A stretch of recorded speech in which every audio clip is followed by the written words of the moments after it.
오늘은 맥주감사 주일입니다. 맥주절은 이스라엘 백성이 광야 생활을 마치고 가나안 땅에 처음 정착해서 첫 수확을 거두었을 때 그 처음 열매를 하나님께 드리던 절기입니다. 출애굽기 23장에 보면 이 맥주절 절기의 핵심은 단순합니다. 내가 이 땅에서 거둔 건 내 손이 만든 게 아니라 하나님이 허락하신 것이다, 이 고백입니다. 그런데 오늘 저는 이 맥주감사 주일에 한 가지를 여러분과 함께 생각해 보고 싶습니다. 우리가 하나님께 드리는 감사는 나의 가득 찬 손에서 나오는 것입니까? 아니면 나의 빈손을 경험한 나에게서 나오는 것입니까? 오늘 본문을 시작하기 전에 잠시 한 가지를 여쭤봅니다. 여러분은 살면서 더 이상 내밀 것이 없는 순간을 만나 보셨습니까? 노력해도 길이 보이지 않고 손을 펴보아도 거기 아무것도 없는 그런 막다른 자리에 서 보신 적이 있으십니까? 어떤 분에게는 그것이 건강의 문제일 수 있고, 어떤 분에게는 자녀 문제, 또 어떤 분에게는 지나간 세월 속에 겹겹이 쌓인 죄책감일 수 있습니다. 그 자리에 서면 우리는 흔히 이렇게 생각합니다. 나는 이제 하나님 앞에 내놓을 것이 없다. 그런데 오늘 본문은 바로 그 빈손이야말로 하나님께서 가장 기다리시는 손이다라고 말씀합니다. 오늘 우리가 함께 살펴볼 본문은 누가복음 7장 36절부터 50절입니다. 바리새인 시몬이 예수님을 자기 집 식사 자리에 초대했습니다. 그런데 그 자리에 초청받지 않은 한 여인이 찾아옵니다. 동네 사람들이 다 알 만큼 죄인으로 소문난 여인입니다. 이 여인은 예수님의 발 뒤에 서서 울며 눈물로 그 발을 적시고 자기 머리털로 닦고 값비싼 향유를 부었습니다. 그래도 시몬은 속으로 예수님을 이렇게 판단합니다. 저런 여자를 가까이 하다니, 저 사람이 정말 선지자인가? 그러자 예수님은 빚진 자의 비유를 들어서 시몬의 마음을 드러내시고 마지막으로 이 여인에게 말씀하십니다. 내 죄사함을 받았느니라. 내 믿음이 너를 구원하였으니 평안히 가라. 오늘 저는 이 본문을 통해 한 가지를 말씀드리고 싶습니다. 우리가 인생의 막다른 골목에서 더 이상 내밀 것이 없다고 느낄 때 바로 그 자리가 하나님의 은혜가 가장 크게 일하시는 자리라는 것을 말입니다. 이게 오늘 설교의 핵심이니까 날도 더우니까 좀 피곤하시면 눈 감고 들으셔도 됩니다. 오늘 본문을 보면 한 식탁에 아주 대조적인 두 사람이 함께 있습니다. 한 사람은 바리새인 시몬이고 또 한 사람은 이름도 나오지 않은 한 여인입니다. 먼저 시몬을 볼까요? 시몬은 가진 사람입니다. 그는 사회적으로 존경받는 자리에 있는 사람입니다. 종교적으로도 흠잡을 데 없이 율법을 지키며 살아온 사람입니다. 그는 예수님을 자기 집에 초청할 만큼 재력도 있고 신분도 있었습니다. 겉으로 보면 그는 부족한 것이 없는 사람입니다. 그런데 본문을 자세히 읽어보면 이 시몬은 예수님을 초청했으면서도 그 주님께 마땅히 베풀어야 될 발 씻을 물도, 입맞춤의 인사도, 머리에 붓는 기름도 그 어느 것 하나 베풀지 않았습니다. 그는 손님을 식탁에 앉혔지만 마음의 문은 열지 않았습니다.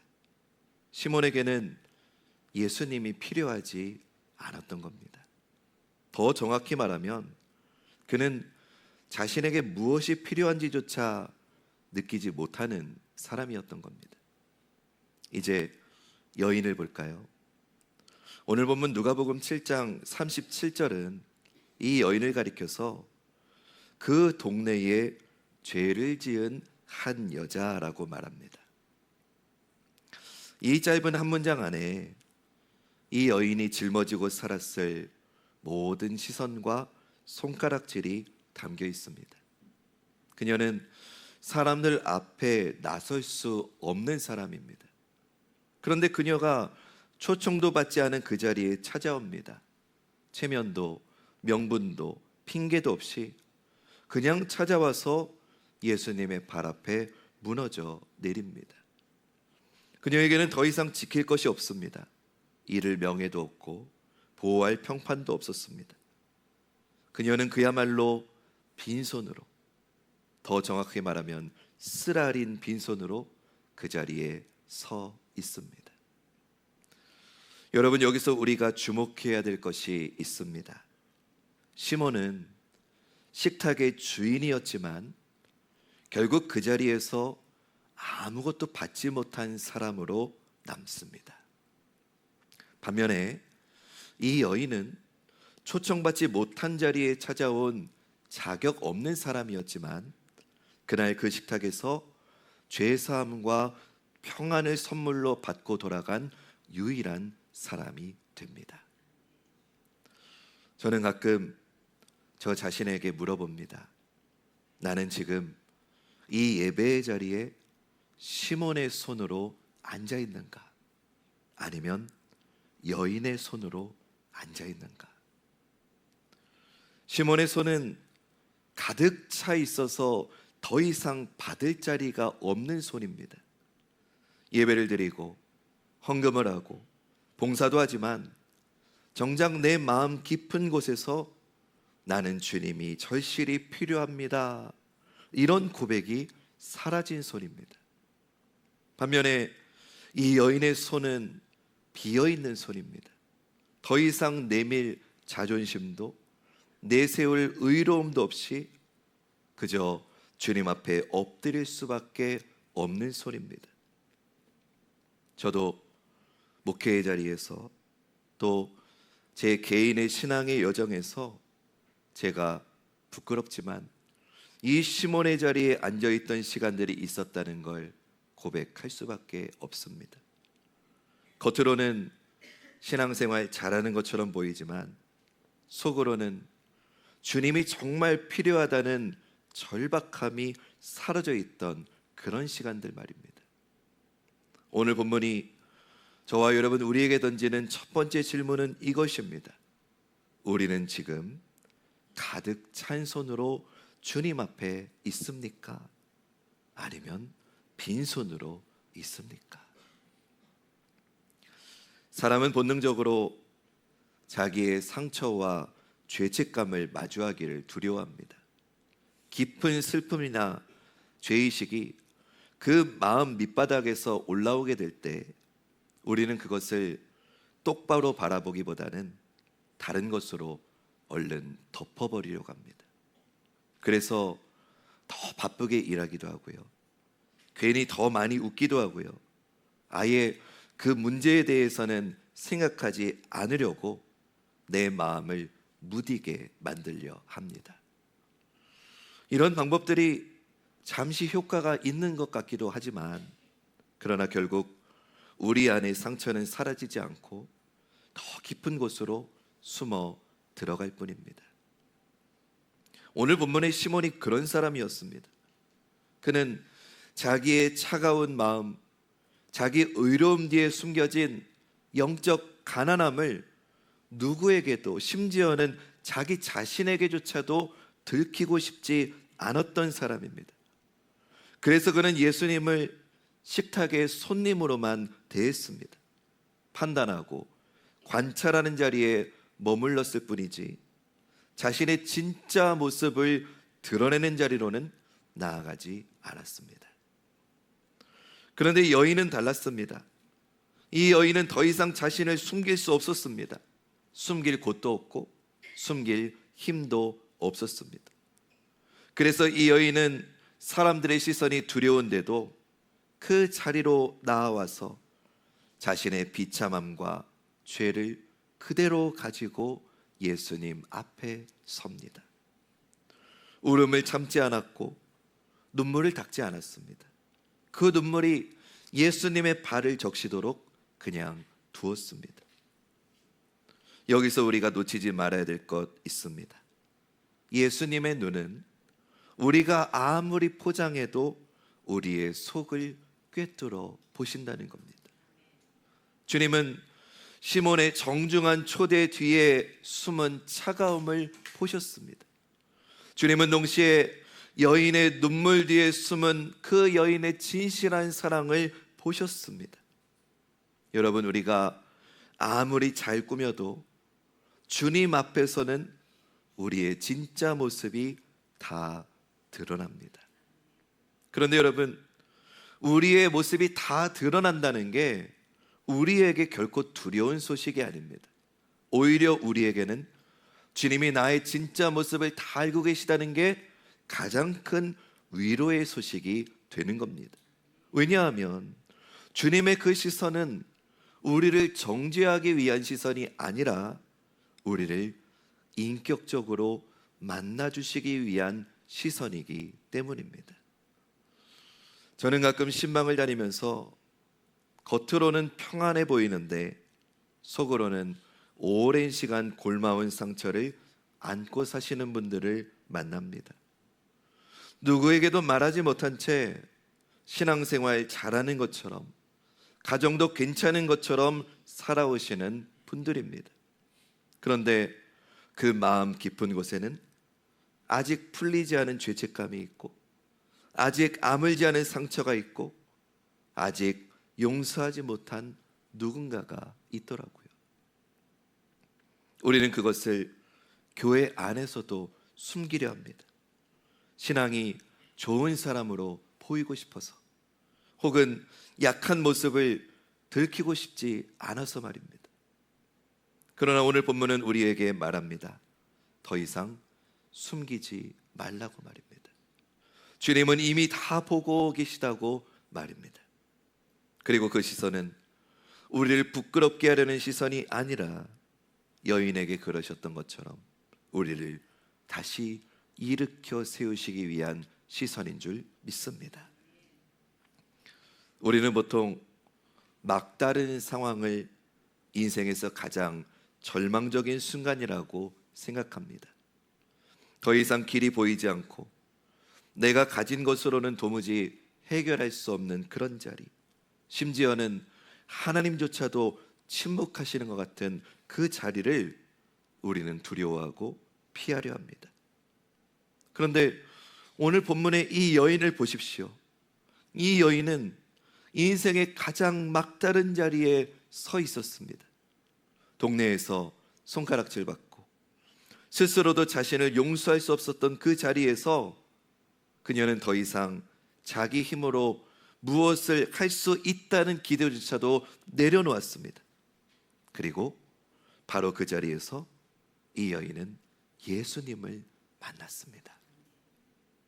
사랑하는 여러분, 여기에 우리가 평생 붙들어야 될 진리가 있습니다. 내 손이 가득 차 있을 때는 하나님이 들어오실 자리가 없습니다. 내 능력, 내 계획, 내 의로움, 내 자랑으로 가득 찬 손에는 더 이상 하나님이 채워주실 공간이 없습니다. 그러나 그 손이 완전히 비어질 때, 더 이상 내밀 것이 없어서 그냥 빈손으로 엎드릴 때 바로 그 텅 빈 자리에 하나님의 은혜가 차오르기 시작합니다. 우리가 모든 것을 잃어버렸다고 느끼는 그 순간이 사실은 내 안에서 내가 줄어들고 하나님이 커지시는 가장 창조적인 시간입니다. 우리가 가장 두려워하는 그 빈손의 자리가 실은 하나님께서 가장 풍성하게 일하시는 자리입니다. 여기 계신 성도님들 중에도 지금 그런 자리에 계신 분이 있을 겁니다. 병원에서 더 이상 해줄 말이 없다는 이야기를 들으셨을지 모르겠습니다. 사업이 끝내 무너져서 더 이상 손 쓸 방법이 없는 분도 있을지 모르겠습니다. 자녀의 관계가 회복될 기미가 보이지 않아서 마음이 무너지신 분도 계실 겁니다. 그런 자리에서 우리는 흔히 하나님이 침묵하신다고 느낍니다. 기도해도 응답이 없는 것 같고 하늘은 닫혀 있는 것만 같습니다. 그러나 사랑하는 여러분, 그 침묵의 시간, 그 막다른 자리가 바로 오늘 본문에 여인이 서 있었던 자리입니다. 그리고 그 자리에서 예수님은 결코 멀리 계시지 않았습니다. 오히려 그 자리야말로 우리가 더 이상 나 자신을 의지하지 않고 오직 하나님의 은혜만을 의지하게 되는 자리였습니다.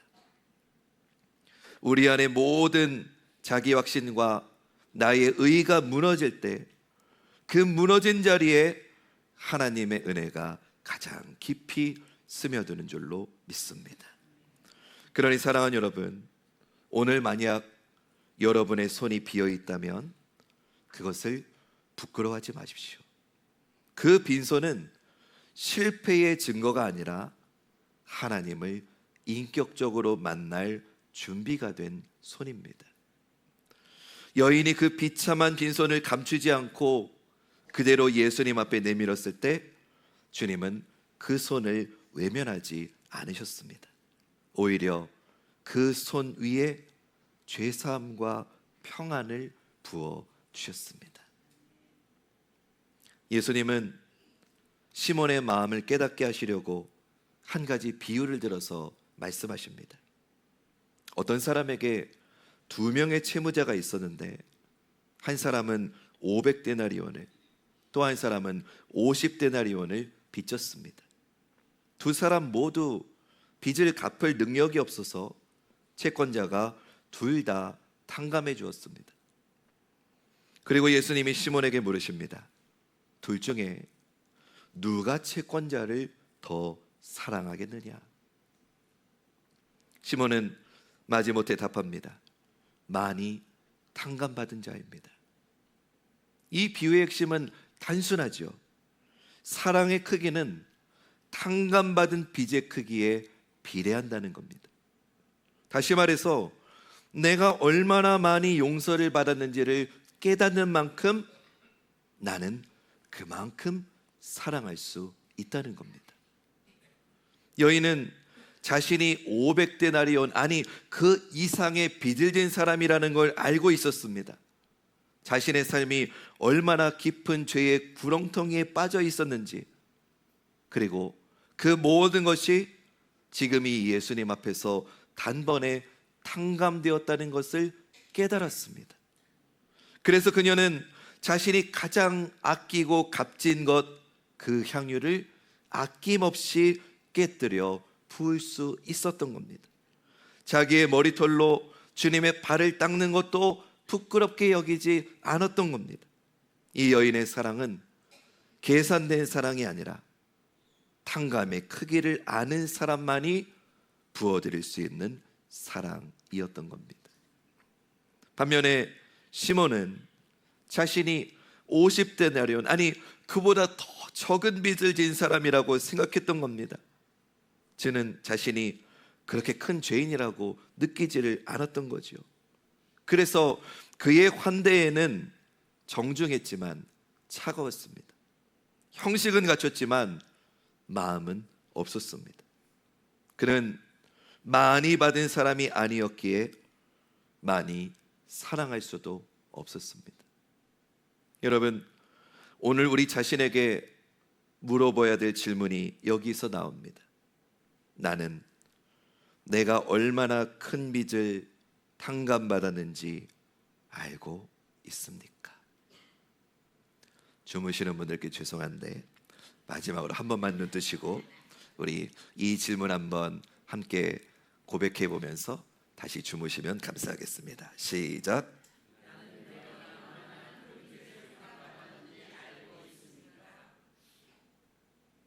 우리는 너무 쉽게 나의 죄를 작게 여기고 반대로 내 조그만 의를 크게 여기는 경향이 있습니다. 그래서 우리의 예배도 우리의 헌신도 점점 시몬의 식탁처럼 형식적이 되고 차가워지게 된 거 아닐까요? 그러나 만약 우리가 우리에게 베풀어진 용서가 얼마나 크고 깊은 것인지를 다시 깨닫는다면 우리의 예배는, 우리의 삶은 이 여인의 향유처럼 다시 뜨거워지게 될 줄 믿습니다. 많이 탕감받은 자가 많이 사랑합니다. 우리가 받은 용서의 크기를 매일 다시 기억하는 것, 그것이 우리 신앙의 뜨거움을 회복하는 길입니다. 오늘은 맥주감사주일입니다. 한 해의 절반을 살아온 자리에서 우리는 하나님께 감사를 드립니다. 그런데 저는 오늘 이 자리에서 여러분들께 다시 한번 여쭙고 싶습니다. 우리가 드리는 맥주감사는 어떤 손에서 나온 감사입니까? 혹시 우리는 감사조차도 가득 찬 손의 감사로 드리고 있는 건 아닙니까? 올해 사업이 잘 돼서요, 건강이 허락되어서요, 내 자녀가 잘 되어서요, 그런 이유가 충분할 때만 감사하는 감사 혹시 아닙니까? 물론 그 감사도 귀합니다. 그러나 오늘 본문은 우리에게 한 걸음 더 깊은 자리를 보여줍니다. 진정한 감사는 빈손을 경험한 자에게서 나온다고 말입니다.